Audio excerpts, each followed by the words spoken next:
Listo. Jason, ¿puedes volver a empezar, porfa? Perdón. Qué Sí, pena. dale. Ya se está grabando. Ya, Bueno, gracias. de nada. Entonces, bueno, vamos a ver entonces generalidades de cara. Dentro de las generalidades de cara tenemos que ver, pues, en dónde se ubica. En algunos libros de anatomía van a encontrar, pues, que la cara se delimita principalmente desde el borde inferior, desde la mandíbula, y superiormente hasta que le inicia todo el cuero cabelludo, que es esta parte del lado de acá, ¿cierto? Espérenme un momento. Es esta parte superior que ustedes ven al lado de acá. Por lo general, existen algunas controversias con respecto a las personas que sufren de alopecia, es decir, que no tienen cierto grado de implantación del cabello a nivel de la parte superior. Entonces, algunos libros en anatomía dicen que la cara no se iría desde el borde inferior, es decir, desde la porción posterior, desde la rama de la mandíbula, el ángulo de la mandíbula y el borde inferior de la mandíbula, sino que también trazaríamos una línea imaginaria desde la articulación temporomandibular de manera superior, iría más o menos hasta el occipucio en las personas que tienen pues alopecia. Y en las personas que tienen una buena implantación del cabello, simplemente la cara iría hasta la implantación del cabello. Todas las heridas, todos los cortes, laceraciones o todo lo que implique pues esta porción se dirían que son lesiones o traumas que implican pues alguna porción de la cara, y hay que tener en cuenta pues la parte de la inervación, los músculos y la irrigación propia de la cara. Como ustedes ven aquí en la imagen, existe pues dentro de la anatomía una anatomía que se llama anatomía topográfica, que es necesario conocer, es decir, son como identidades fehacientes, es decir, identidades de cada persona que son propias de cada uno y que hace que una persona sea diferente a otra independientemente de que tengamos la misma estructura anatómica. Entonces, por ejemplo, vamos a tener que algunas personas tienen, digamos, la nariz un poco más grande, la nariz un poco más pequeña. Recuerden que las orejas también hacen parte, pues, de la representación de la cara, incluso las cejas, entre otros. Entonces, aquí podemos ver que tenemos un arco supraciliar, perdón, un hueso frontal que está enmarcado como con unas rugas, principalmente a nivel de la piel, que también permite identificar, hacer una identidad fehaciente en las personas, la glabela, el hueso nasal, los orificios nasales, aquí como ven las alas de la nariz, las narinas, el filtro, el surco nasolabial y los surcos nasolabiales laterales. También encontramos el tubérculo del labio superior y la prominencia mentoniana, que eso me permite determinar ciertas características importantes en cada persona. Importante reconocer que a nivel embriológico la cara va creciendo a medida que uno se va desarrollando anatómicamente, y que parte del crecimiento de la cara y parte de lo que le quita peso son los senos paranasales. Es decir, como tenemos varios senos paranasales, un seno paranasal a nivel del frontal, otro a nivel de los maxilares, esto permite que a medida que uno va creciendo, la cara vaya tomando más forma, vaya teniendo más madurez, y también le quita peso porque son cavidades neumáticas para evitar o hacer una compresión a nivel axial sobre la columna cervical. Por eso es importante saberlo y tenerlo en cuenta. Entonces, una vez visto pues como la parte general de la anatomía topográfica de la cara, vamos a ver pues a nivel del cráneo, pues perdón, a nivel de los huesos. Entonces la cara, como ya les había dicho, es toda la porción que vemos aquí. Entonces está compuesto por la mandíbula, también se le conoce como maxilar inferior, pero pues actualmente durante la nómina anatómica se considera más como mandíbula. La mandíbula tiene unas características propias, como lo ven aquí, que es el agujero mentoniano, por donde va a salir una estructura vasculonerviosa que me permite dar inervación e irrigación a la parte anterior de la protuberancia mentoniana, que es importante porque este es un sitio de inserción para el platisma, que es un músculo importante para la fascia cervical superficial a nivel del cuello, que es otra clase que supongo que ustedes también querrán ver después, o pues después ustedes van a mirar para repasar un poco eso. Vamos a ver la protuberancia mentoniana, el ángulo de la mandíbula, la rama mandibular que se articula principalmente, les voy a mostrar una imagen aquí, en la articulación temporomandibular, que es una articulación importante pues para todo el proceso de masticación. También vamos a ver el maxilar. El maxilar tiene, pues, como por decirlo así, también unas características propias, como lo podemos ver aquí está la espina nasal anterior. Vamos viendo aquí que son las apófisis alveolares, como también la podemos ver en la mandíbula, que son unas protuberancias, por decirlo así, a nivel del hueso, que me permite hacer una inserción fija de las piezas dentales. A nivel de la mandíbula también vamos a encontrar este foramen o el agujero infraorbitario, que es importante porque va a salir estructuras vasculonerviosas. Dime. Jay, perdón. Felipe Charri Díaz, porfa, apaga el micrófono, gracias. Listo, perdóname. No, no te preocupes. Está la apófisis infraorbitaria, que es importante porque van a salir paquetes sí, el paquete vasculonervioso que se va a encargar de inervar toda la parte inferior de la órbita y se va a unir principalmente a una rama de la rama mandibular y la rama facial que va a ser importante para hacer una anastomosis en este lugar. Dentro del maxilar tenemos algunas apófisis, como la apófisis cigomática, que se va a unir con la apófisis maxilar del cigomático, y tenemos una apófisis nasal que hace parte de los huesos nasales y también hace parte de la cara lateral interna pues, del ojo, por decirlo así. Tenemos aquí los huesos nasales, como entonces el hueso lagrimal, y dentro del ojo tenemos otras estructuras importantes que también hacen parte de la cara, que digamos, en traumas de cara tienen riesgo potencial de sufrir fracturas. Entonces vemos aquí que es el ala menor del hueso esfenoides, vemos el ala mayor del hueso esfenoides, la lámina orbitaria del hueso esmoides, y vemos por aquí el hueso lagrimal, y por acá el hueso nasal. Y esta que es la cara orbitaria del hueso cigomático. Y por último tenemos pues existen otras estructuras importantes, pero es como para tenerlo en cuenta. Y existe otra estructura ósea importante que es el hueso frontal. Recuerde que el hueso frontal son dos, no es uno, son dos. A nivel del desarrollo embriológico se forman dos yemas embriológicas importantes que a medida que el feto se va desarrollando y uno va creciendo, se fusionan y van creando un tipo de articulación que es de sindesmosis, es decir, una articulación muy cerrada que no tiene ningún tipo de movilidad y que por último se osifica y puede desaparecer. Pero en algunas personas, si ustedes se palpan, pueden sentir incluso alguna protuberancia o algún relieve en este sitio que puede corresponder a lo que era anteriormente este tipo de articulación. Eso es como la cara anterior. Y en la cara lateral, pues vamos a ver lo mismo, ¿sí? El hueso cigomático, el hueso maxilar, el hueso de la mandíbula. Encontramos aquí el hueso lagrimal, el hueso nasal y algunas estructuras propias de la cavidad del ojo y el hueso frontal. Pero también vamos a tener en cuenta esto, que es la apófisis temporal del hueso maxilar, y este que de aquí, que es la apófisis temporal del hueso temporal, perdón, la apófisis cigomática del hueso temporal, que me permiten crear este puente, que es un puente muy importante para hacer relación anatómica cuando uno está ante traumas o ante otro tipo de cosas importantes. Y aquí encontramos el ala mayor del hueso esfenoides. Eso es como una generalidad grande pues a nivel de estructura ósea, pero pues es necesario pues que repasen algunas cosas importantes, pero es importante como saber qué estructuras grandes están, porque aunque la anatomía es muy importante y es muy desagradecida porque se olvida mucho, es importante reconocer estructuras importantes y grandes cuando uno se enfrenta a nivel de la clínica, porque o sea, la clínica es lo importante. Y ante traumas faciales es importante reconocer qué tipo de huesos o cuáles son los principales que puedan tener tipos de fracturas de acuerdo a la cinemática del trauma y cómo es el trauma y también el objeto traumático, si fue corto contundente, corto punzante, contundente, entre otro tipo de cosas. Por eso la anatomía es tan importante, porque da aplicabilidad clínica y dependiendo de la aplicabilidad clínica también es el tipo de tratamiento.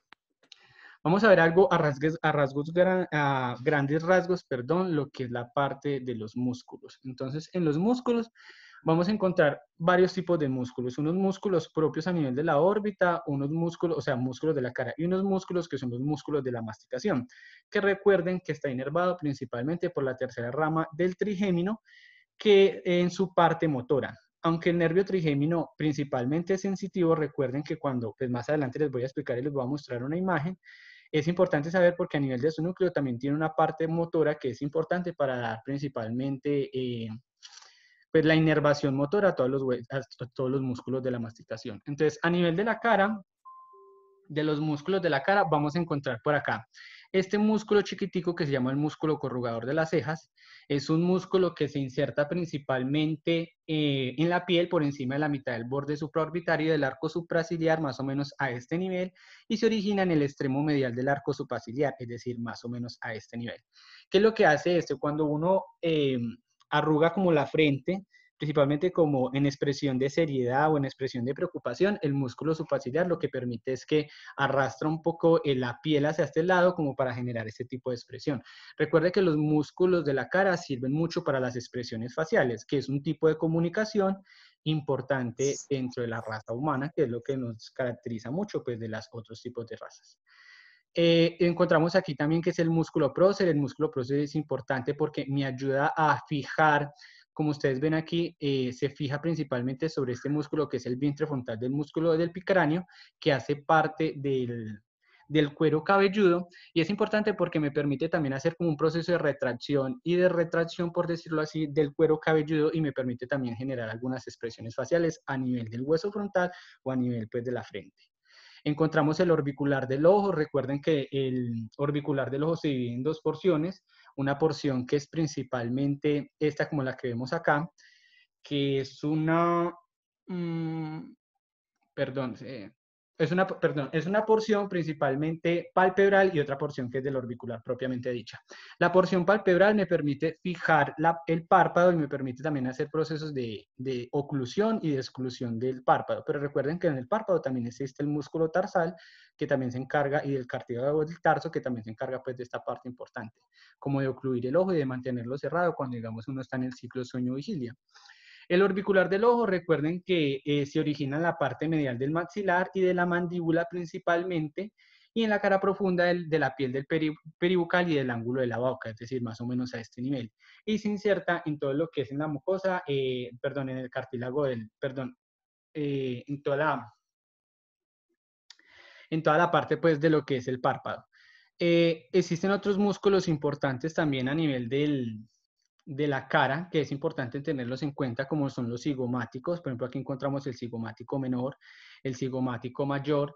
Estos cigomáticos lo que me permiten principalmente es el cierre de la hendidura bucal, la contracción de la fascia y protruir los labios, es decir, y encontramos este de aquí, que es el músculo bucinador, o el que es algunas personas no lo tienen. Este músculo bucinador es importante reconocerlo porque, por ejemplo, las personas que tienen como los hoyuelos es porque a veces no tienen no tienen el músculo bucinador. Es como una parte importante. Encontramos el orbicular de la boca y encontramos algunos depresores como el depresor del tabique nasal. Encontramos ese músculo que es el elevador del labio superior. Encontramos el de aquí que les estoy marcando, que es el músculo elevador del labio superior también, y algunos que son propiamente dichos, que son estos que son los auriculares anterior, superior y posterior, pero que en algunos libros, por ejemplo en la Target, dice que en algunas personas no se encuentran, otras personas sí lo pueden desarrollar. Por eso es que hay unas personas que ustedes ven que pueden mover las orejas y otros no, es porque pueden tener este músculo más desarrollado que otras. Y como parte de la cara también, pero que es principalmente esencial a nivel de la fascia superficial de la cara, perdón, del cuello, es el platisma. Que recuerde que se inserta a nivel de la protuberancia de la mandíbula y a nivel también de toda la rama mandibular. Eso es como una parte general de la cara. Recuerden, muchachos, que todos estos músculos se encargan de generar pues las expresiones faciales, y los músculos de la masticación, principalmente el músculo, pues entre esos los músculos elevadores, los músculos propios de la masticación, que es el masseterino, entre otros, se encargan pues de generar pues el movimiento de pues el movimiento de articulación a nivel de la mandíbula, a nivel de la articulación temporomandibular, para generar, en este caso, pues el proceso de la deglución. Esto es algo muy general. Yo me puedo quedar aquí horas y horas explicándoles inserciones y orígenes de los músculos, pero pues no es como lo más importante. Lo más importante es saber, por lo general, qué inerva la cara y quién irriga la cara, que es como lo que yo he visto pues que se nos hace más duro. Por ejemplo, en Moore, no sé si todos lo conocen, existen unos cuadros muy buenos donde se explica el origen y la inserción de cada uno de estos músculos. Si no, también lo pueden encontrar en Pro, y para los que les gusta anatomía lo pueden encontrar en Textile Target. También hay un libro que se llama Chatain, que tiene un solo capítulo de cara, es decir, un solo libro que es de cara, y explica muy bien todo qué hace cada músculo, cómo se origina y cómo se inserta, y cuál es la inervación de cada uno. Pero pues como les digo, nos podemos quedar horas explicando cada uno. Entonces vamos a entrar en materia, que es lo que me dijeron que necesitaban más, que era como la parte más dura que nos da a todos, incluso a mí. Yo vine a entender esto ya después. Entonces, que es la parte de la inervación de la cara. Entonces recuerden que la inervación de la cara, la inervación principalmente sensitiva de la cara está dada por el nervio trigémino y la parte principalmente motora está dada por el nervio facial. Recuerde que existen 12 pares craneales, ¿sí? Aquí como vemos en esta imagen estamos viendo los núcleos a nivel pues de la base del cráneo, cómo se originan cada uno de ellos y cuáles son pues los ganglios principales que me permiten generar tanto sensibilidad como la función motora de los pares craneales. Los pares craneales por lo general tienden a ser parasimpáticos, pero también tienen algunos componentes simpáticos que más adelante vamos a ver, digamos con los que están relacionados con la inervación de la glándula lagrimal, las glándulas submandibulares, entre otros. Entonces, vamos a iniciar con el nervio trigémino. Entonces, dentro del nervio trigémino encontramos acá, como les estoy señalando en la imagen, estos núcleos, que es el núcleo del nervio trigémino.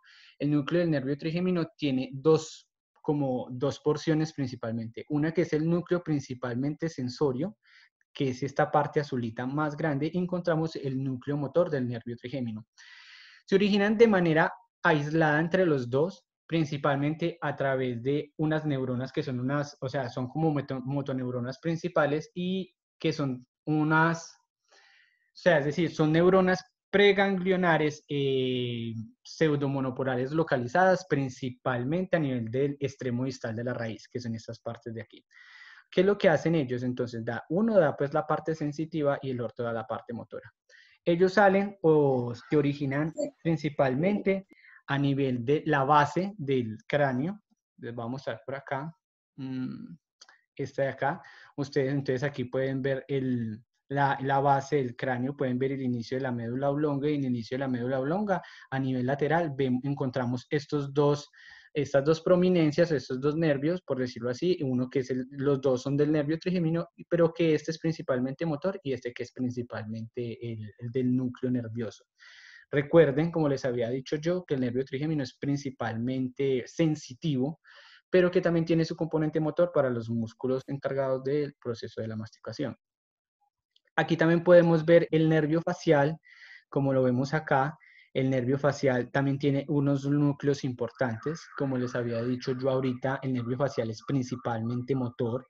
Él a través de sus 5 ramas se encargan de inervar toda la porción de la cara, de los músculos de la cara y el músculo platisma principalmente a nivel de la porción superior y del cuello, de la fascia superficial del cuello, que es la parte encargada también de generar algunos tipos de expresiones y es lo que me determina, digamos, en trauma, cuando ustedes leen trauma en ATLS de cuello, si los traumas son profundos o no son, o son superficiales a medida que la fascia superficial del cuello se haya visto pues lesionada o no. Entonces aquí encontramos el nervio facial. El nervio facial también tiene varias ramas, ¿sí? Como lo vemos aquí en su parte, tienen unas ramas que son aferentes y otras eferentes, pero que también pueden tener algunas ramas mixtas para la inervación, principalmente motora de la cara. A nivel de esta imagen encontramos el nervio facial a este nivel, como ustedes lo pueden ver. Principalmente también sale como dos núcleos intermedios, es decir, y se encuentran estrecha relación con el octavo par, que es el vestíbulo coclear. No sé si ustedes han leído, pues no conozco en qué semestre irán ustedes, pero es importante saber que, por ejemplo, hay algunos gangliomas, es decir, algunos tumores que comprometen los ganglios o, por ejemplo, que comprometen, digamos, las células de Schwann, principalmente que son las que envuelven, pues, los nervios, que son los schwannomas, y existen unos schwannomas, ¿cómo? Existen unos schwannomas que son importantes porque los schwannomas tienden a ser más, digamos, más prevalentes cuando están a nivel del octavo par. Por eso algunas personas con unos schwannomas, digamos, no sé, más adelante lo van a ver en la clínica o si ya han visto pacientes con ellos, con schwannomas del octavo par que tienen parálisis facial.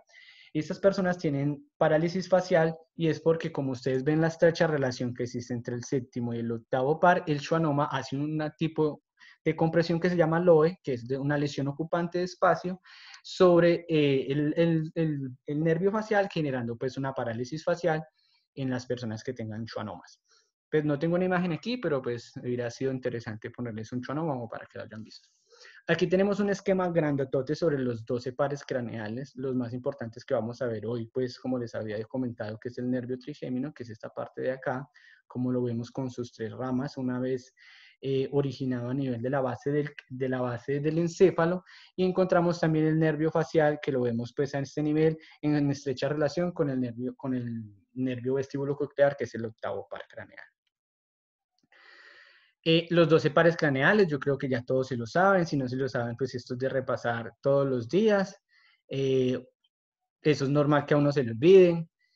Ustedes le pueden preguntar a cualquier médico graduado y no todos se saben los 12 pares craneales, entonces no entren en conflictos de interés con ustedes mismos si no se acuerdan de ellos, pero pues es algo importante que sepan de que existen y que en caso de traumas, lesiones a nivel de la cara o a nivel del cuello, cuáles pueden ser los principales pares craneales que pueden ser lesionados y que pueden ser intervenidos de manera inmediata para evitar pues las secuelas de los traumas o de las enfermedades.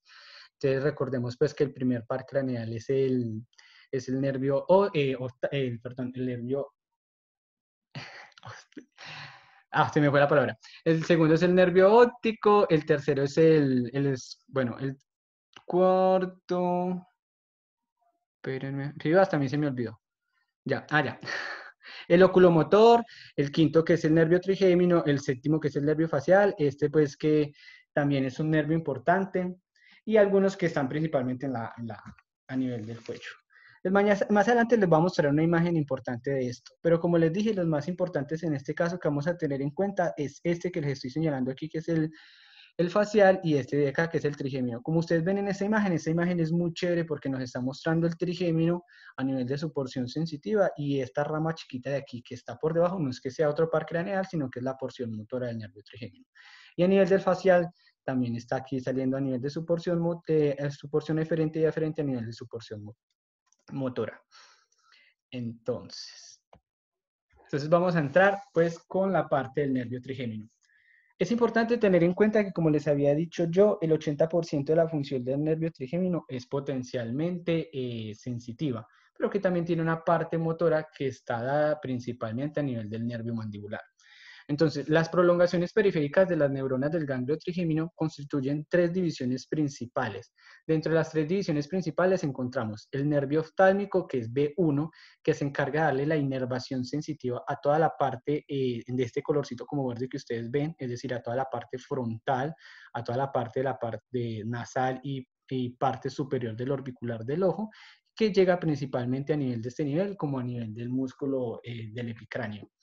Encontramos una segunda rama, que es la rama maxilar, que se encarga de dar inervación a toda esta parte de aquí, es decir, parte de los temporales, parte de los músculos temporales y también parte de los músculos encargados entre el labio superior y toda la parte inferior de la órbita. Y te encontramos el tercer par, que se encuentra pues, dando la inervación sensitiva a toda esta parte. ¿Por qué es importante conocer los dermatomas a nivel del nervio trigémino? Porque si ustedes, digamos, les llega un paciente, digamos, con algún tipo de una exacerbación herpética que esté generando, digamos, algún tipo de lesión que genera mucho dolor, uno puede identificar cuál puede ser la rama que está siendo afectada a nivel del trigémino, como para uno determinar cómo puede ser el tratamiento. Algunas personas con dolores crónicos regionales, principalmente dado en alguna de las ramas del trigémino, se le pueden hacer algún tipo de bloqueos. Existen muchas personas que pueden tener este tipo de enfermedades, disminuyen la calidad de vida, tienden a ser muy incapacitantes, entonces conocer la anatomía como para poder hacer un buen tipo de intervención, ustedes ven que es importante. Entonces, recordemos, como les había dicho yo, que la tercera división del nervio trigémino, que es la rama mandibular, tiene principalmente su componente sensitivo, pero que también tiene un componente que tiene a ser motor, que le da toda la parte motora a los nervios de la masticación. Las dos primeras divisiones, es decir, los nervios optámicos y maxilares, son totalmente sensitivos. El nervio mandibular es principalmente sensitivo, pero también recibe acciones motoras de la raíz motora del quinto par, como les había mostrado ahora, que el núcleo está principalmente con relación con la parte sensitiva. Los nervios cutáneos derivados de cada división del nervio trigémino hacen un recorrido y una distribución específica para dar, como les había dicho yo, una inervación sensitiva especialmente en la cara. Pero también existen algunos nervios cutáneos a nivel del cuello que están dados, más adelante les voy a explicar yo, por el asa cervical, que eso es tema pues ya de otro componente a nivel de la anatomía, pero que también es importante determinar. Entonces, Aquí vemos el gran nervio trigémino. Bueno, esta melcocha es importante saberla, ¿sí? Porque esto es lo que nos va a permitir determinar cómo es la parte sensitiva y cómo es la distribución de cada una de sus ramas. Entonces, si recordemos pues que es aquí más o menos podemos imaginarnos que está la base del cráneo, pues la base, perdón, del encéfalo. Aquí en el de la base del encéfalo sale el nervio trigémino a nivel lateral y a nivel lateral sale con sus dos porciones, la porción sensitiva y más allá la vamos a imaginar que la porción motora. Que la porción motora acompaña directamente a la rama mandibular para darle la inervación motora a todos los músculos de la mandíbula. Pero encontramos las otras tres divisiones, que es esta que es la división oftálmica y esta que es la división maxilar. Entonces, vamos a hablar del nervio oftálmico. Entonces, el nervio oftálmico o la primera rama del nervio trigémino es la división superior del nervio trigémino y es la más pequeña de las tres divisiones, como ustedes pueden ver acá. Bueno, la imagen no es muy clara, pero es una división muy pequeña que está en estrecho contacto con el quiasma óptico del segundo par craneal. Es importante, muchachos, saber que algunas lesiones ocupantes de espacio dentro de la hipófisis, es decir, dentro de la adenohipófisis principalmente, pueden hacer a veces compresiones sobre el quiasma óptico, que es el octavo par, y por ende a veces pueden hacer compresiones sobre la rama oftálmica del trigémino, generando problemas sensitivos a nivel de toda esta parte superior de la cara. Son duros de diagnosticar, sí, eso es un gallo diagnosticar eso, pero a veces existen pues los pacientes y hay que saberlos identificar o por lo menos saberlos cómo derivar entre un especialista pues conocedor de este tipo de cosas. Recordemos que se origina en el ganglio del nervio trigémino como un nervio totalmente sensitivo. Este es totalmente sensitivo y inerva toda la área de la piel que deriva de la prominencia frontonasal embrionaria. Recuerden que toda la parte del desarrollo embrionario es importante para determinar la sensibilidad y la especificidad de cada uno de los nervios a nivel de su inervación. Entonces, como vemos aquí, estamos en el nervio oftálmico, que es la primera rama. Encontramos aquí que es una rama tentorial del nervio oftálmico. Encontramos otra rama aquí, que es la rama frontal. Recuerden que la rama frontal se va bien adherida a todo el techo de la órbita y se divide en dos ramas principalmente, que es la rama hemoidal anterior, como la que estamos viendo aquí, y el nervio supratroclear. Como les había mostrado en una de las imágenes anteriores a nivel del cráneo, esta parte de aquí, que es la escotadura supraorbitaria, eso es una escotadura importante porque por ahí pasa un nervio. Y es importante porque es la que se encarga de darle la inervación a toda la parte frontonasal de la cara. Entonces, como ustedes ven aquí, entonces está el etmoidal anterior, este que es el nervio etmoidal anterior, y este de aquí que es el supratroclear. Entonces, como ustedes ven aquí, el etmoidal anterior sale por toda la fosa y este también, y se encargan de darle la inervación sensitiva a toda esta parte frontal de la cara. Pero como ustedes están viendo aquí, también está el nervio nasociliar, y el nervio nasociliar tiene un ganglio, que es el ganglio ciliar. Este ganglio ciliar recibe algunas fibras simpáticas también. Estas fibras simpáticas con las que se encargan de darle alguna parte estructural fisiológica a nivel de toda esta parte de las glándulas lagrimales principalmente, que se viajan y se intercomunican con ellas. Y estos se encargan de darle la inervación sensitiva como a toda la parte también de la cara. Esta parte de aquí que yo les había mostrado, que es el nervio supraciliar con su ganglio, por aquí recibe la parte simpática y se encarga de mandar unas fibras. Y por aquí están dando otras ramas, que son unas ramas importantes para toda la parte de la sensibilidad de la cara. Como les había dicho, muchachos, es importante identificar estos ramos porque me permiten saber específicamente cuáles son las áreas que se encuentran. Les voy a quitar aquí una cosita. ¿Cuáles son las áreas que se encuentran principalmente inervadas o no? Y esta especificidad de cada uno de los nervios me permite identificar cuál es el área de la lesión. Entonces, durante el nervio oftálmico es importante también que sepan que a excepción del nervio nasal externo, los ramos cutáneos del primer ramo del nervio trigémino alcanzan la piel a través de la cara de la entrada de la órbita, como les había dicho aquí. Y el nervio frontal, que es el ramo más voluminoso procedente de la trifurcación del nervio trigémino, que es este, como les había mostrado, es decir, el más prominente de los tres, discurre a lo largo del techo del piso de la órbita hasta la entrada de la órbita y se bifurca aproximadamente a mitad de su camino en los nervios supraorbitarios y supratrocleares, que se distribuyen tanto por la frente como por la parte nasociliar. Y aquí encontramos los etmoidales anteriores y los etmoidales posteriores, dados principalmente por el nervio nasociliar. Eso fue una cosa que me equivoqué yo anteriormente, que les había dicho que salía principalmente del nervio frontal, pero no, sale del nervio nasociliar, como para que lo tengan en cuenta. Y también se encarga de dar algunas fibras nerviosas a través del nervio nasociliar para la inervación y la parte funcional de la glándula lagrimal. Aquí vemos algunas prominencias que son en los nervios ciliares cortos y largos, que se encargan también de darle como la inervación a toda la parte central de la órbita del ojo, y se encargan como de regular también toda la parte sensitiva de esta parte del lado de acá. Son más importantes como a nivel interno del ojo, sí, me hago entender, pero pues no como para la parte sensitiva de la cara, como si lo pueden ser el nervio frontal y el nervio nasociliar. Este nervio, como les había dicho, está en estrechamente relación principalmente con el nervio oftálmico, que es el segundo par craneal. El nervio nasociliar, por otra parte, que es este de aquí que yo les había dicho, que es el ramo de intermedio de la trifurcación de la primera rama del nervio trigémino, suministra ramos al glóbulo ocular y se divide dentro de la órbita en dos nervios, que es el etmoidal posterior y el etmoidal anterior.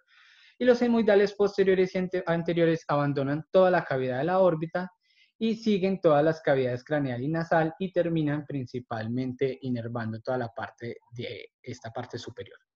Mientras que el nervio lagrimal, que era este de acá, que yo les había mostrado, este de acá, es en la ciliar, este de acá, el nervio lagrimal, que es este de acá, que es el más pequeño de los tres, es un ramo cutáneo, pero que también envía ramos comunicantes que llevan algunas fibras, como les había dicho, secretomotoras para la glándula.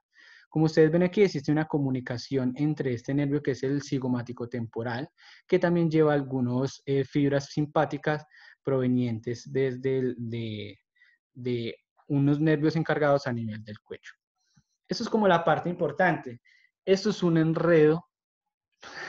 No me imagino las caras que deben de estar haciendo, pero pues es importante tenerlo en cuenta y saber más o menos cómo se distribuyen para conocer pues, la inervación sensitiva del primer ramo. Seguimos con el segundo ramo. Como les había dicho, el nervio maxilar es el segundo ramo del nervio trigémino, es totalmente sensitivo también. Este se encarga principalmente de inervar toda la parte inferior de la órbita y la parte superior del hueso maxilar.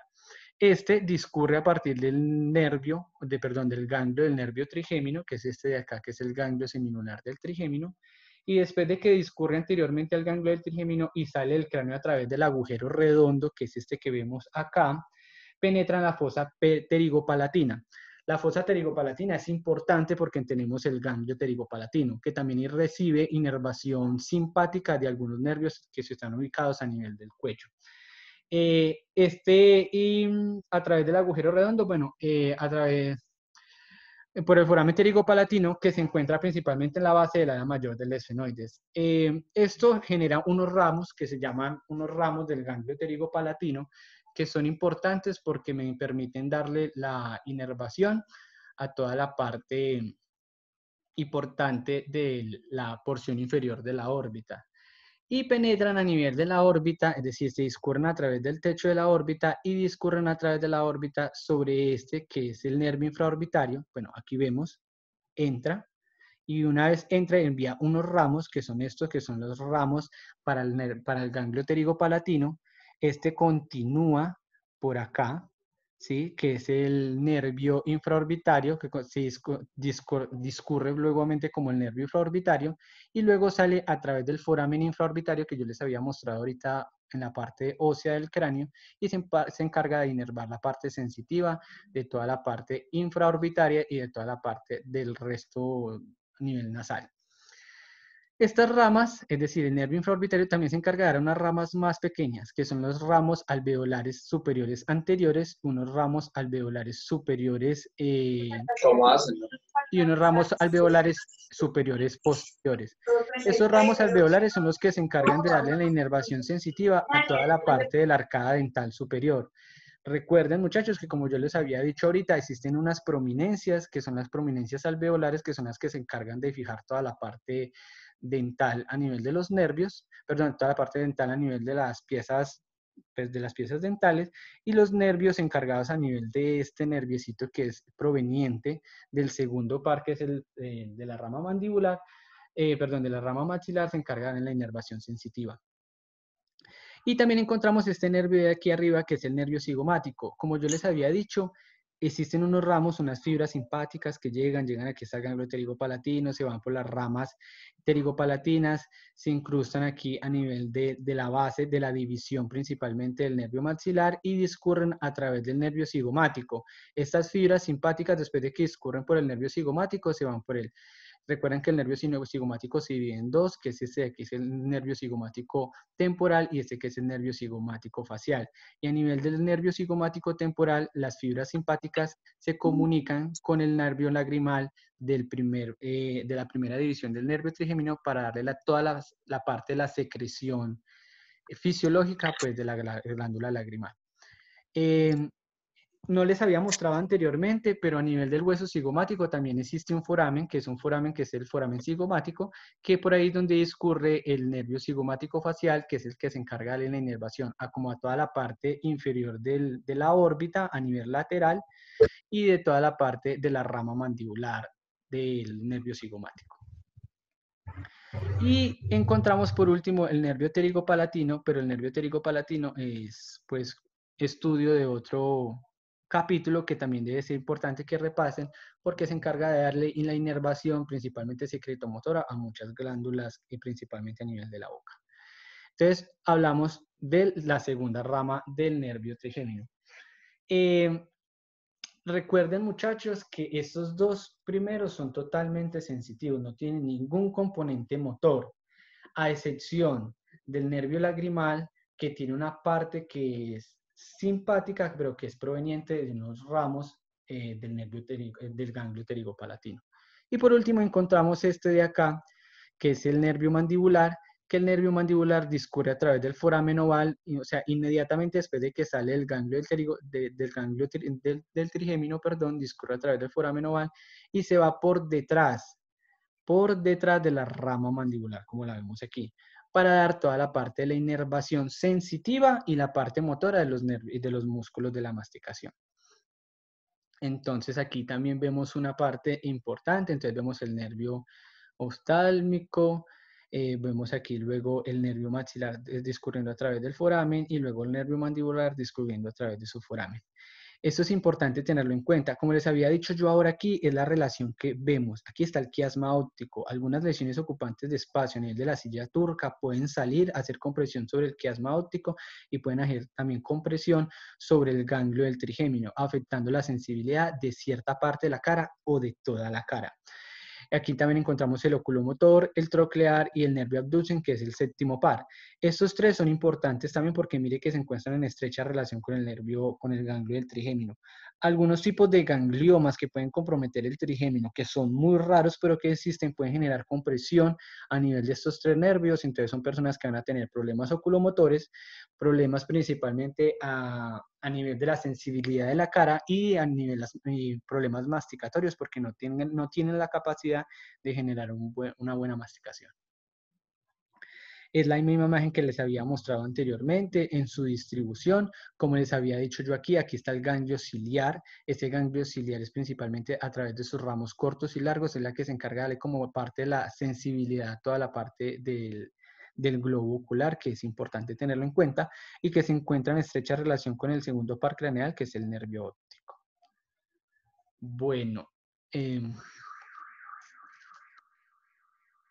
Aquí lo mismo, aquí ya no vemos, aquí hay una sección completa, principalmente el ganglio del trigémino, pues encontramos su primer nervio, que es el nervio oftálmico, el segundo, que es el nervio maxilar, y el tercero, que es el nervio mandibular.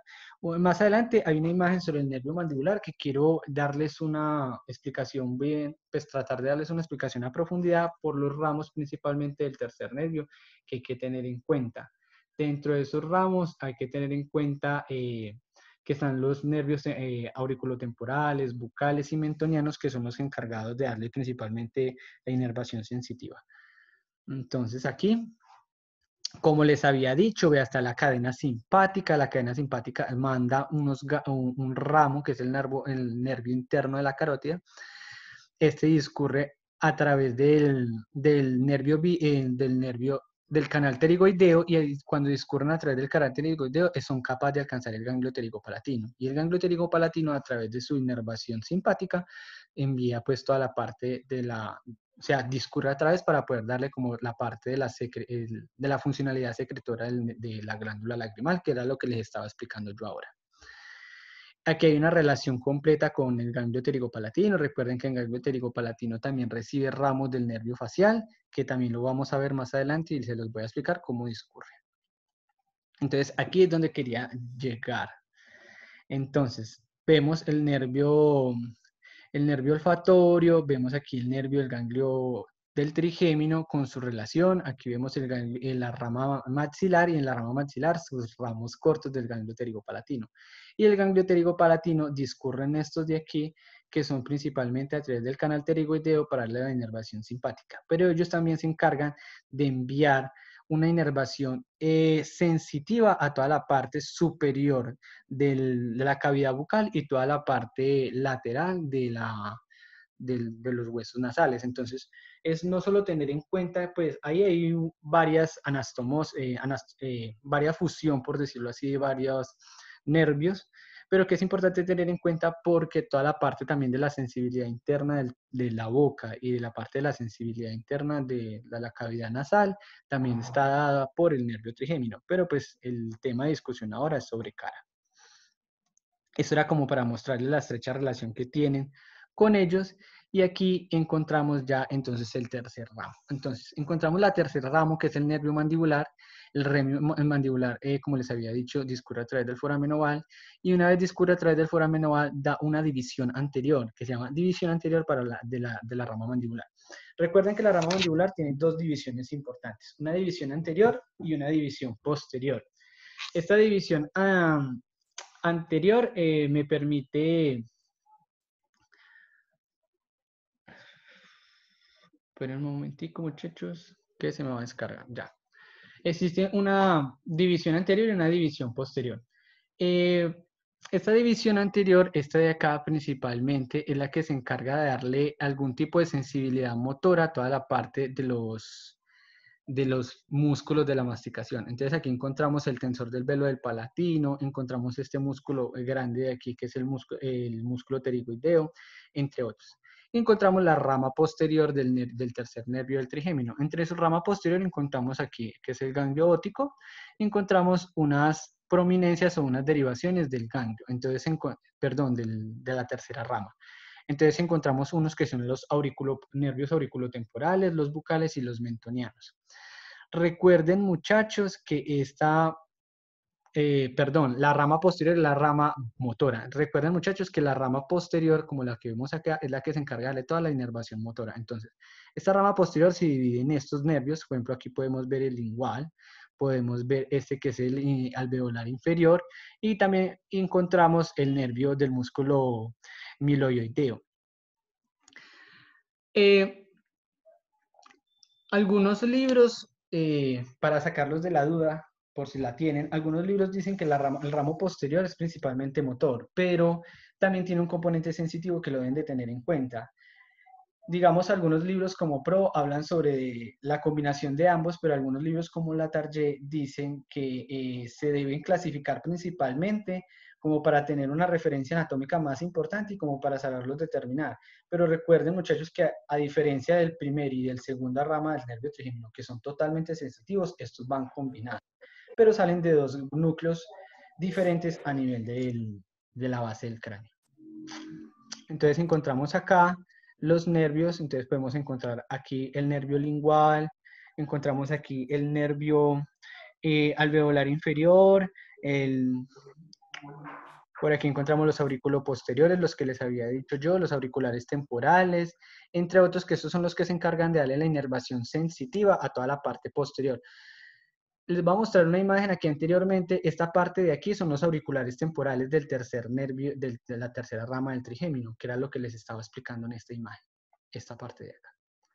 Y esta parte de aquí me permite darle la sensibilidad principalmente a toda esta parte. Y recuerden que este es el músculo temporal, que también hace parte importante de los músculos de la masticación.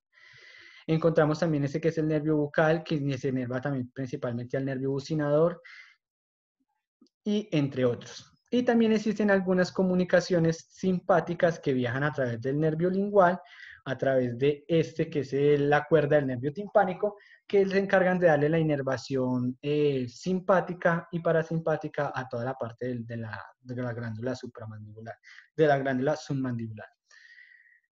Una cosa importante que deben de tener en cuenta, muchachos, es que la tercera rama del nervio trigémino comparte muchas, o sea, tiene muchas aferencias de varios nervios, incluso de otros pares craneales, para dar como una función unánime de la inervación, tanto sensitiva como motora, no solo para los músculos masticatorios, sino también para la parte sensitiva de la parte de la mandíbula, sino que también son algunos componentes secretomotores de las glándulas que son importantes en todo el proceso de la masticación, como ustedes saben. Bueno, esta parte ya la vimos, entonces está B1 que se encarga de la inervación sensitiva a toda esta parte, B2 y B3. Esto es una explicación muy chévere de cómo ustedes se pueden ubicar. Entonces, por ejemplo, aquí en la imagen vemos a B1 que es oftálmico, que está con los supraorbitarios, el supratroclear, el infratroclear, el nasal externo, los lacrimales.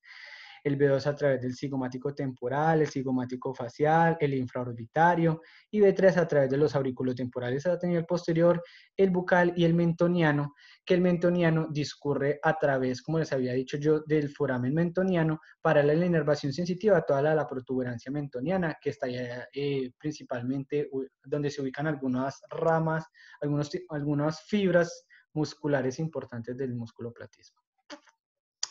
Bueno, ahora vamos a hablar del nervio facial. El nervio facial es otro nervio importante a nivel de la cara. Posee una raíz motora y una raíz sensitiva parasimpática también. La raíz motora del tercer nervio, del séptimo nervio inerva los músculos de la expresión facial, todos, incluidos los músculos superficiales del cuello, entre esto que es el músculo platisma.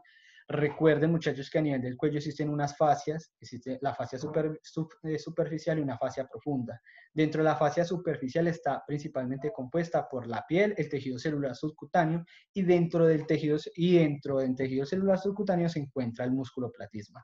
El músculo platisma es un referente importante en trauma y es un referente importante también para las expresiones faciales que se encuentran inervadas por la parte motora del nervio facial. También están los músculos auriculares, los músculos del cuero cabelludo y algunos músculos derivados del mesodermo del segundo arco faríngeo, que son los que deben de tener en cuenta para en caso de la faringe y todo esto. Entonces, vemos acá. Esto es una vista muy chévere porque podemos ver los diferentes núcleos que tiene el séptimo par craneal o el nervio facial. Existen muchas fibras, todas compran principalmente motoras. Ellas discurren, salen lateral en estrecha relación, como les había dicho, con el vestíbulo coclear, que es el octavo par. Sale esta raíz de acá del vestíbulo coclear y sale el nervio facial. El nervio facial va en estrecha relación con este. Entonces, si ustedes ven como les estoy señalando, viene el vestíbulo coclear, da el ganglio vestibular y se encarga de darle pues la inervación a toda la parte del vestíbulo, que es toda la parte de la estabilidad y entre otras cosas a nivel de la cavidad del oído medio. Pero el séptimo par, que es el nervio facial, también discurre y envía algunas prominencias importantes principalmente también para la espiral de la cóclea, pero también discurren por este canal y llegan y forman este nervio, que es el nervio petroso, y forman este ganglio, que es el ganglio geniculado. Una vez hace como esta curva aquí, forma el ganglio geniculado y sale el nervio pretroso mayor, discurre a través de esto para salir por el foramen estiloideo. Recuerden, muchachos, que a nivel de la base del cráneo existe una prominencia, que es la prominencia estiloidea, donde se inserta el músculo estiloideo, importante en la función de toda la parte pues, de la masticación, del piso de la boca, entre otras cosas, del cuello también, pero también discurre más adelante como post anterior y medial a él está el foramen estiloideo, donde sale el nervio facial. El nervio facial está en estrecha relación con la glándula parótida. No discurre ni medial ni lateral a ella. O sea, él discurre en medio de la glándula parótida. Por eso, cuando hay personas que tienen parotiditis, tumores de parótida, que tienen que hacer disección o resección de la parótida, son personas que siempre van a quedar con problemas faciales, principalmente pues para nivel de la movilidad de los músculos de la expresión facial, porque se tienen que diseccionar muchos de los ramos del nervio facial. Recuerden que el nervio facial tiene 5 ramos. Esa es una imagen súper importante y casi todos nos aprendemos los ramos del nervio facial con esto. Entonces tenemos un ramo temporal, un ramo cigomático, un ramo bucal, un ramo mandibular y el ramo cervical, que es principalmente para el músculo platismo. Entonces recordemos, temporal, cigomático, bucal, mandibular y cervical. Entonces tenemos acá, tenemos varias cosas. Una vez está, entonces recordemos que este es el orificio auricular externo. Por detrás de él, a nivel de aquí, esta porción petrosa, está el foramen estiloideo y el foramen estiloideo discurre el nervio facial. Entonces el nervio facial, una vez discurre, manda su primer nervio, que es el nervio auricular posterior, que es el que se encarga de darle la inervación a todos los auriculares, tanto posteriores como medios, como al vientre posterior del epicráneo, del músculo del epicráneo. Esto es importante porque algunas personas, como les había dicho anteriormente, cuando tienen desarrollado este músculo, es súper genial, pues porque pues, pueden mover las orejas lo más de cool. También existen otros, o sea, ya una vez discurre el primer nervio, que es el auricular posterior, sale otro a nivel inferior, que es este de acá, que es un músculo que se encarga de la inervación al ventro posterior del digástrico. Recuerden que el digástrico tiene 2 porciones o 2 vientres, uno posterior y uno anterior, y que su unión es a nivel pues, de la rama del hueso hyoides, que se encarga también de darle movilidad al hueso hyoides y de darle fijación al piso de la boca. Una vez sale el ramo para el vientre posterior del músculo digástrico, él discurre a través de la glándula parótida y da este nervio, que es el que les había mostrado en esta imagen de aquí, que es a nivel cervical. Entonces, a nivel cervical, da la rama cervical para la inervación principalmente del músculo platisma, da esta que es la rama marginal mandibular, que es principalmente para la inervación motora a toda la parte de los músculos de la mandíbula. Entre esos encontramos las primeras fibras de inserción del músculo platisma, los depresores del ángulo de la boca y algunos músculos que se encargan principalmente de darle estabilidad al ángulo de la boca.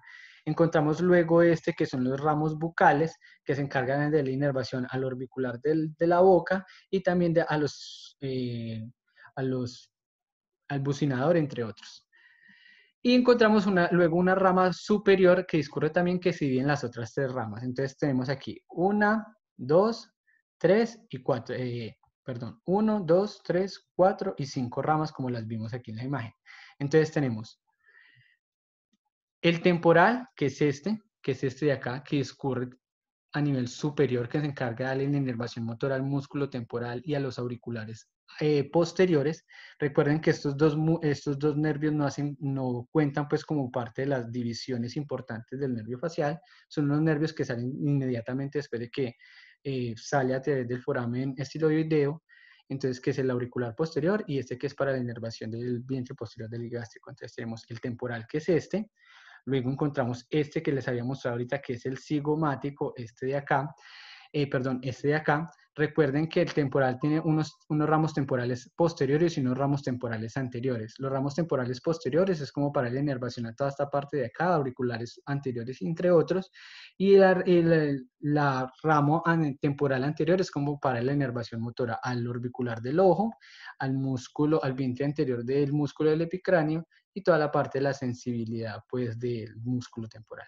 Encontramos la rama cigomática, que es esta que les muestro acá, que también se encarga y se divide como en tres ramos principales. Uno que son los ramos cigomáticos faciales, principalmente que se encargan de darle la inervación motora a toda la parte inferior del orbicular del ojo y de los huesos y de estos músculos que son los cigomáticos, y hay otra parte que se encargan de darle principalmente a los elevadores del ángulo de la boca, al elevador del labio superior y a estos que son los músculos nasales. Y encontramos otro ramo más inferior, que es la que se encarga de darle también inervación importante, que son estos de acá, que son como los bucales, que comparten inervación motora tanto con el nervio bucal, que es este de acá, a toda la parte que les había mostrado yo ahorita, que es esto de aquí, el orbicular de la boca, también sobre los estabilizadores del ángulo de la boca. Y por último encontramos este de aquí, que es el mandibular, perdón, este de acá, que es el mandibular, que es el que se encarga de darle toda la inervación pues a la parte de la mandíbula, como les había explicado ahora. Entonces no olviden esta imagen es muy importante. Entonces, como les había dicho yo ahora, el nervio facial no discurre ni lateral, ni anterior, ni medial a él, discurre directamente por la glándula parótida. Toda lesión de la glándula parótida, parotiditis, entre otros. Por ejemplo, algunas parotiditis pueden generar parálisis facial, si no es que la mayoría. Y son unas parálisis faciales periféricas que son de duro manejo porque se supone que actualmente la parotiditis es una enfermedad emergente de nuevo, porque por las vacunas del PAI se supone que no debería existir parotiditis en los niños, pero pues que existen niños aún con enfermedades de esta como la parotiditis.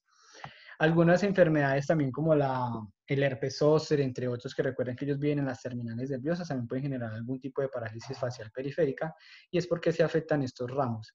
Es diferente, digamos, cuando uno tiene un corte, una lesión a nivel de los temporales, porque vamos a saber que simplemente va a haber una parálisis donde solo va a comprometer principalmente todos los músculos encargados a nivel temporal y supraorbitario, que tener lesiones a nivel de la rama de la cigomática, de la rama bucal o de la rama mandibular, perdón, al nivel también como de la rama cervical. Entonces, saber cómo el tipo de el sitio de la lesión o más o menos qué es lo que está implicado, también es importante determinar qué tipo de parálisis es.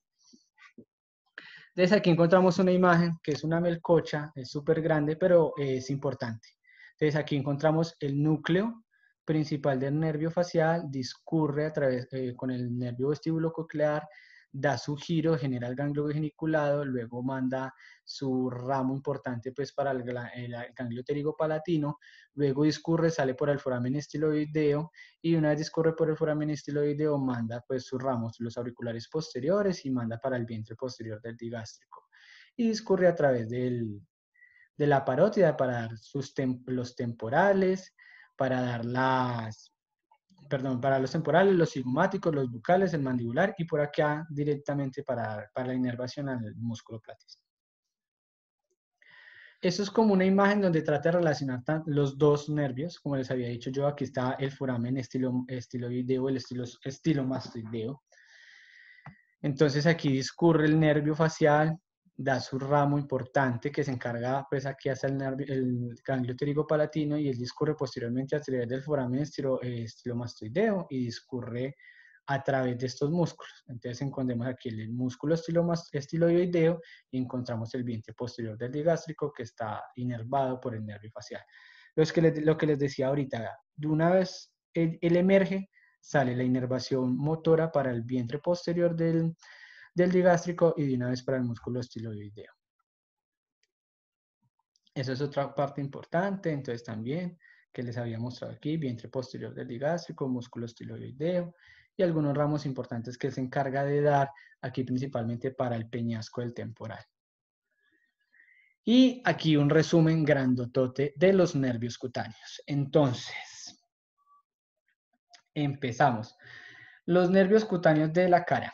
Entonces, dentro de los nervios cutáneos de la cara encontramos los supraorbitarios, los supratrocleares, los lagrimales, encontramos el infracloquear, el nasal externo, que son principalmente dados por la primera rama del nervio trigémino, es decir, por el nervio oftálmico. Entonces recordemos, supraorbitario, supratroclear, lagrimal, infratroclear y nasal externo, que son estos de acá, ¿sí?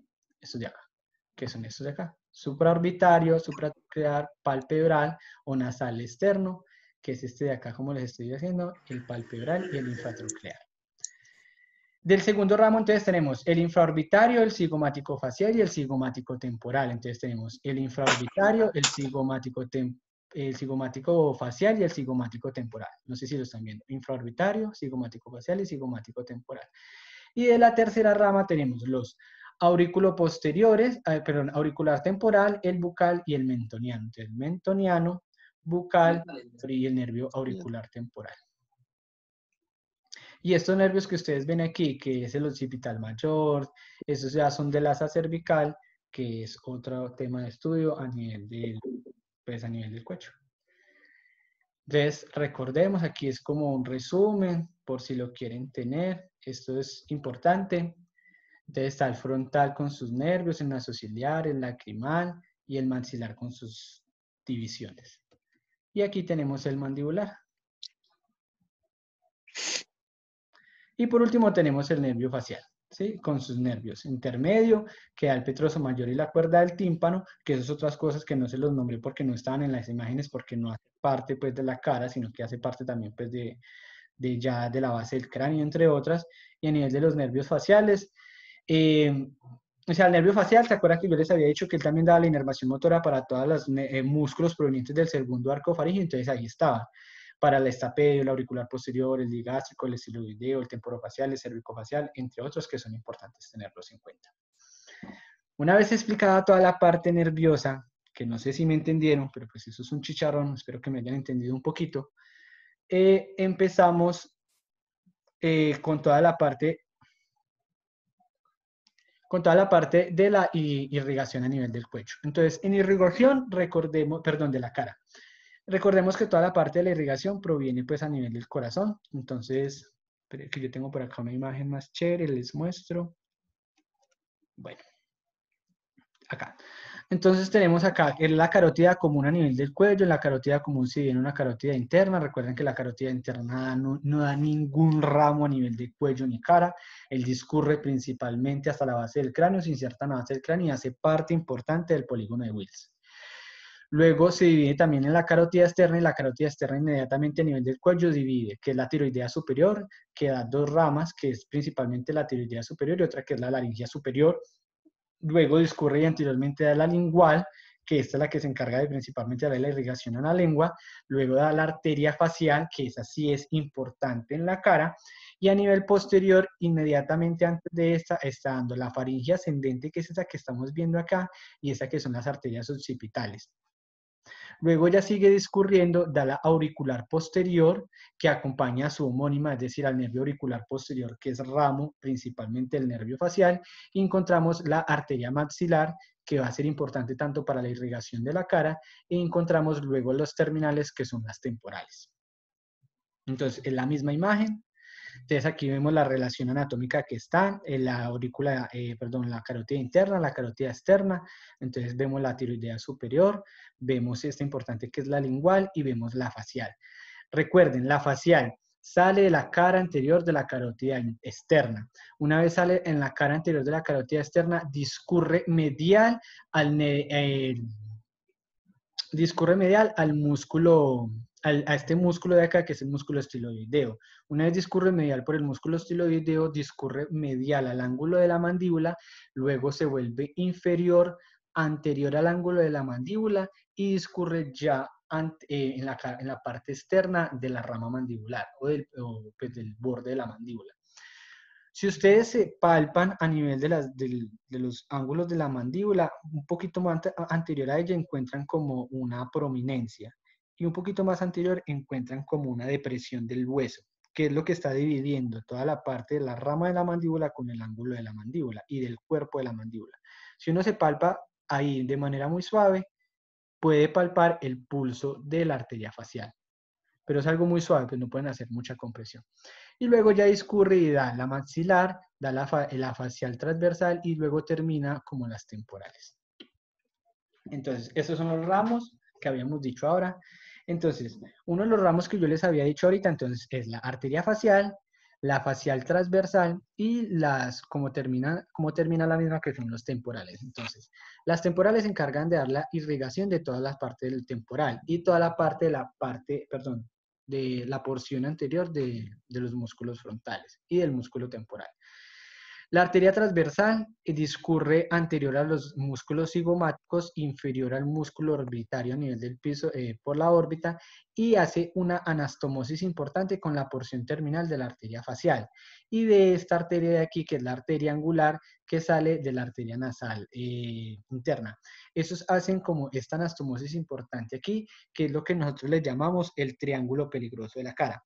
Es decir, toda lesión, infección que esté ubicada en el triángulo peligroso de la cara, que es decir, es desde la base de la nariz y discurre como inferior y lateralmente hacia ella, que es lo que cubre esta parte de aquí, que es lo que cubre toda esta parte, pueden diseminar enfermedades que pueden irse a través de pues eso a nivel de las venas, que pueden ir a través de las venas a nivel de las dorsales nasales y pueden generar a veces trombosis del seno cavernoso, y eso es fatal. Por eso las personas que se hacen rinoplastia, entre otras cosas, el riesgo es eso, trombosis del seno cavernoso, por el triángulo peligroso de la cara, y es debido a las anastomosis que hay a nivel de este sitio. Aquí podemos ver el nervio infraorbitario en estrecha relación. Luego tenemos la arteria facial da un ramo principalmente para la mandíbula, da unos ramos importantes para la irrigación del orbicular de la boca y discurre, y luego da esta que es la nasal lateral, y discurre como la terminal para unirse principalmente a la facial transversal y luego a la arteria angular, que proviene de la arteria dorsal nasal, para formar esta anastomosis importante. Entonces, la arteria facial da varias ramas. Entonces, da la palatina ascendente, la tonsilar, la submental, como les había mostrado ya, la labial superior, la labial inferior, la nasal interna, que son estas de acá. Perdón, labial inferior, labial superior, nasal externo, da la terminal, que se une con estas, que son las importantes. Que eso es como el resumencito. Y la arteria maxilar, que también es importante, porque también da unos ramos que son para las auricular profundas, unas que son principalmente las alveolares inferiores, la arteria macetérica, que es principalmente para irrigar toda la parte de los músculos maceterinos, y algunos temporales profundos importantes para la irrigación de toda la parte temporal de la cara. Entonces aquí tenemos la arteria maxilar. La arteria maxilar tiene varios ramos importantes, como les había nombrado aquí. Tiene esta división aquí importante, que es la alveolar inferior, que es la que se encarga de darle toda la parte de la irrigación. Y como les había dicho yo ahora, viene con el nervio alveolar inferior, que es parte del tercer ramo del nervio trigémino, lo acompaña y sale por el foramen mandibular para darle la inervación y la irrigación a toda la parte de la prominencia mentoniana. Esta parte de aquí es importante porque mire que hay una anastomosis también importante con que es la rama mandibular del nervio facial. Luego da unos temporales profundos, que son esos temporales profundos, y luego dan unos que son los maceterinos. Y otros importantes que son estos de acá. Aquí discurre a través del piso de la órbita y sale por el nervio y sale como la arteria infraorbitaria. Esta arteria infraorbitaria es importante también porque se anastomosa con el nervio, con la arteria facial, para formar esta reanastomótica arterial que se forma aquí a nivel del el triángulo peligroso de la cara. Entonces aquí tenemos la mandibular con sus temporales profundas.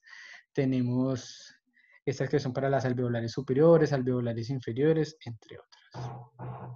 Y también da estas que son las auriculares posteriores, que se encargan de acompañar al nervio auricular posterior o a su homónimo para darle la irrigación a los músculos auriculares posteriores, auricular anterior y parte también de la porción posterior del músculo temporal.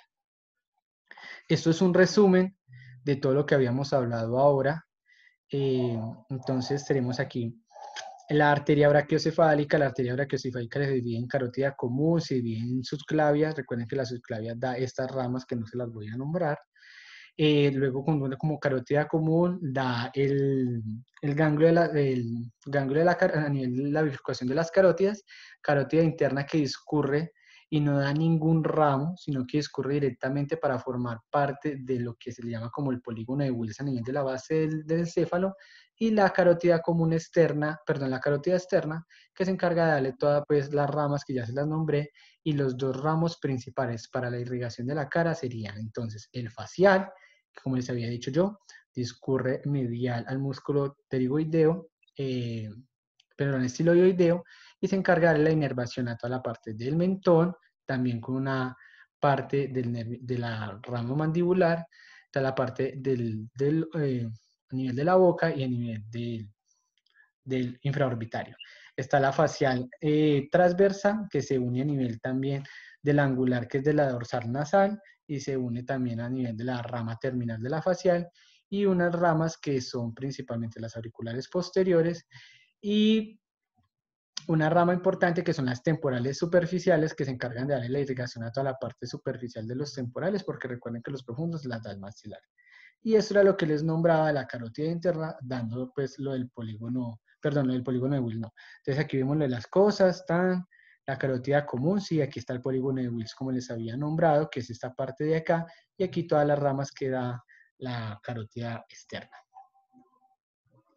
Entonces, resumen, entonces está la facial transversal y las temporales superficiales. Y estas de acá, que como se las nombré yo ahorita, a veces son dadas a través de la arteria maxilar, que puede dar esta la arteria maxilar y unas profundas a este nivel, y otra que vienen desde la carótida interna a nivel de la irrigación propia del ojo, que nos pueden dar esas que son las supraorbitarias, pero esas ya es de la carótida interna, de la carótida externa. Entonces la irrigación de la cara nos las da unos ramos de la carótida interna y principalmente toda la carótida externa a través de la facial, facial transversa y superficial, y a nivel de la rama mandibular también.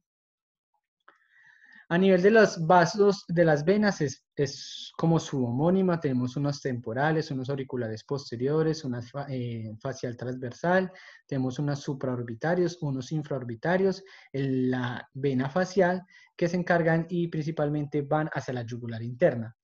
Toda esta parte de las venas se une pues a nivel de la vena yugular interna luego se une con la subclavia y forma el tronco de las brachiocefálicas.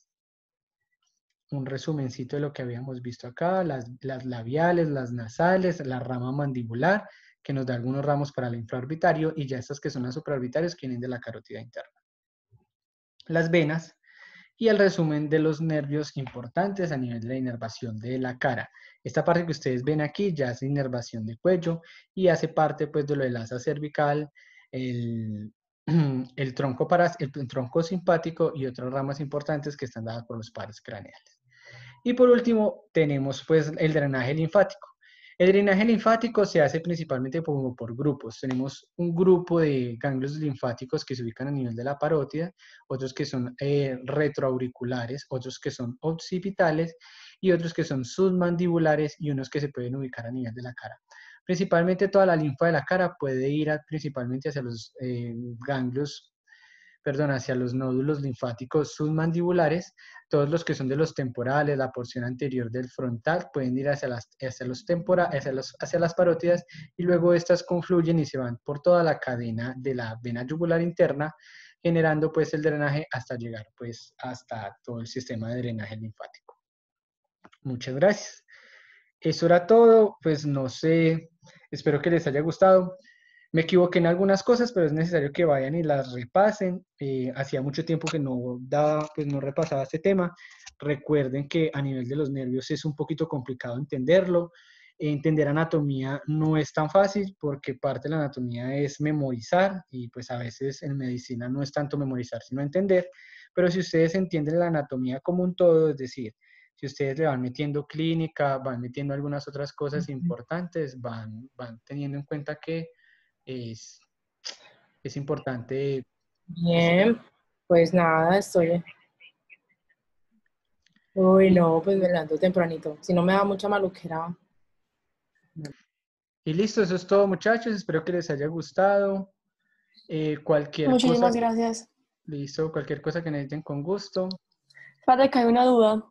Dime. Espérate. José David Calderón, si quieres puedes prender el micrófono y la haces en voz alta.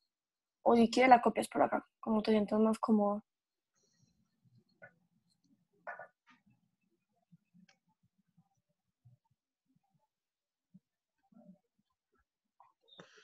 Espérame que aún no han escrito nada.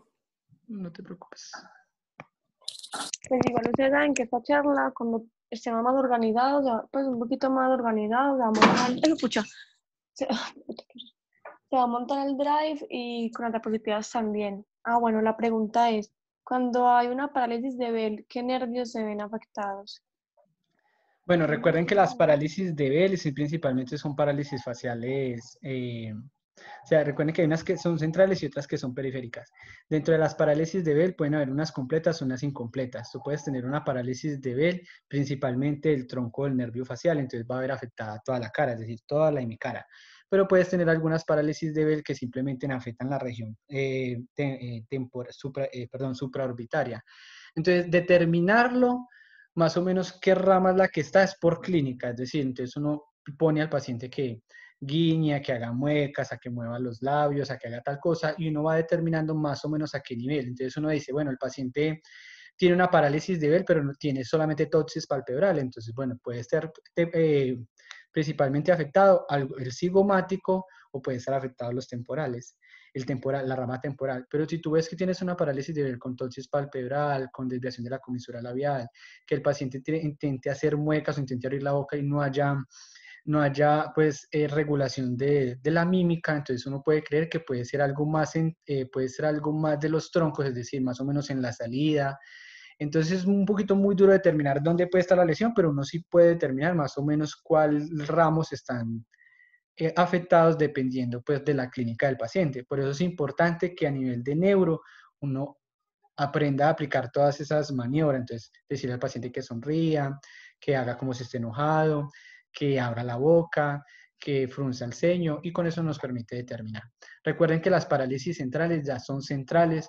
Por lo general, las parálisis centrales ya es de un manejo médico ya es mucho más agresivo, porque pueden estar relacionadas con lesiones ocupantes de espacio, que son los LOE. No sé si tengan alguna pregunta o si te resolví la duda.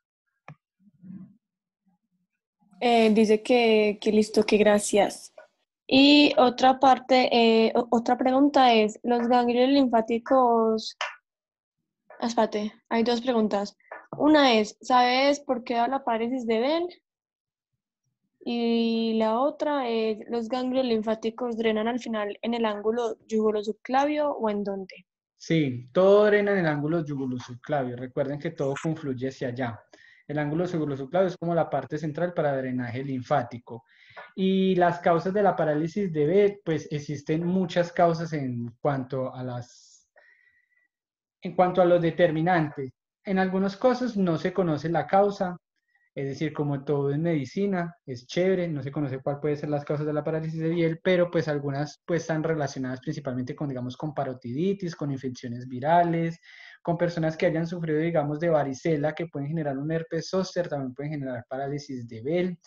En algunos casos puede ser iatrogénica, no puede ser iatrogénica, o no se conoce la causa.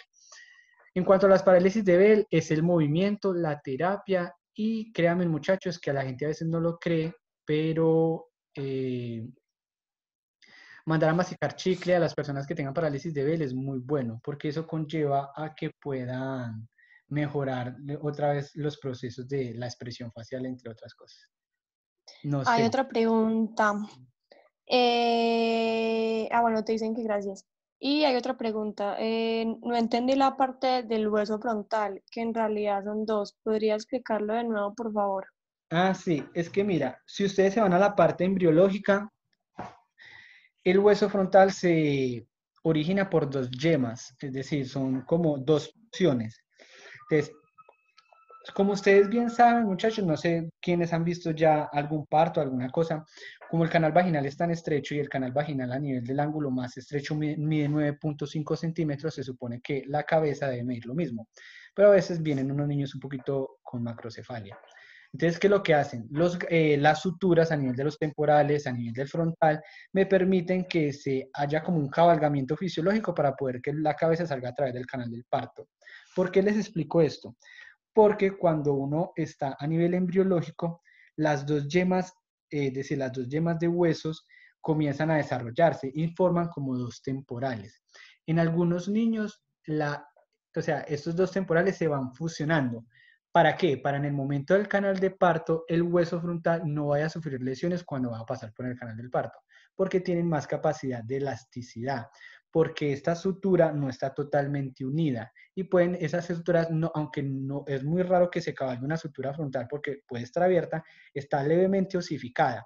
Por eso es el objetivo, pero eso es más embriológico. O sea, no sabemos cuál es la causa embriológica de que se desarrollen dos huesos frontales, pero son dos, no es uno. Son como el platisma, no es un platisma, son dos platismas, porque recuerden que el platisma viene de los arcos faringios y son dos arcos faringios. Entonces son dos desarrollos que se unen y luego se fusionan. Entonces hay que entender que la cara a veces no hay cosas que no son una sola, sino que también son dos. Entonces son dos huesos frontales, pero al final solo tenemos un hueso frontal porque se fusiona. Pero hay personas que no sufren una osificación completa del hueso frontal y pueden quedar con una cisura, que la se llama cisura frontal.